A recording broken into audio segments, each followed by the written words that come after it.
Aux petits soins, autour de ce joyau technologique.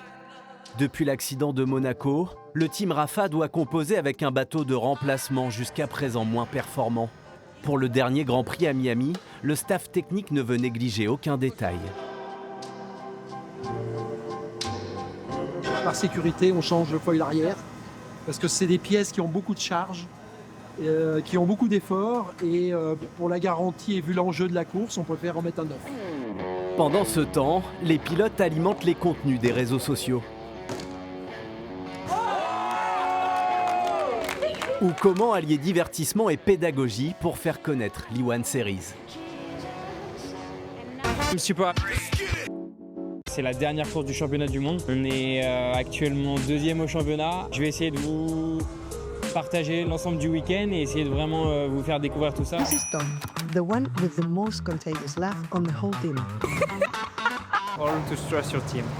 Rapha show. It's horrible. C'est pas ma tasse de thé, en toute honnêteté. C'est pas là où je suis le mieux, mais il faut le faire.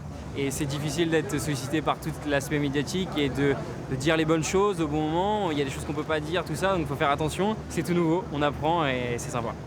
Côté stratégie, Philippe, lui, est totalement dans son élément. Dans cette discipline, les équipes disposent des mêmes bateaux. Rapha number 7.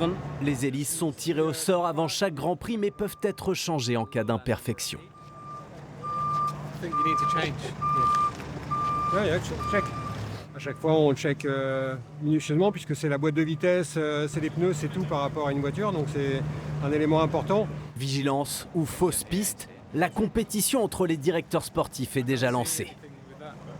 You can see. We can't see. You want, if you want, we can change. Dans ce sport-là, comme on est avec le même matériel, on a tous la même chose sur le papier et il faut forcément pas passer à côté de quelque chose, ça a des conséquences importantes. Ultime briefing pour les 18 pilotes, à l'affût pour être les premiers sur la ligne d'arrivée. Tout le monde se regarde, surtout là, à la dernière course du championnat. On est 3 à prétendre au titre de champion du monde. Ouais, on peut pas se louper là ce week-end. Après les galères des derniers week-ends de compétition à Monaco et à Lagos au Nigeria, leur bateau de remplacement semble enfin compétitif. C'est bien, tu le replaces beaucoup plus vite en sortie, mais il monte tout de suite sur ses foils, c'est propre. Ça. Une première mise à l'eau concluante, mais l'infortune ne lâche pas le Team Rapha. Soit c'est la pompe qui est morte, soit c'est les hélices qui sont là. Ça sortait ce matin, puis là d'un coup ça s'est bloqué.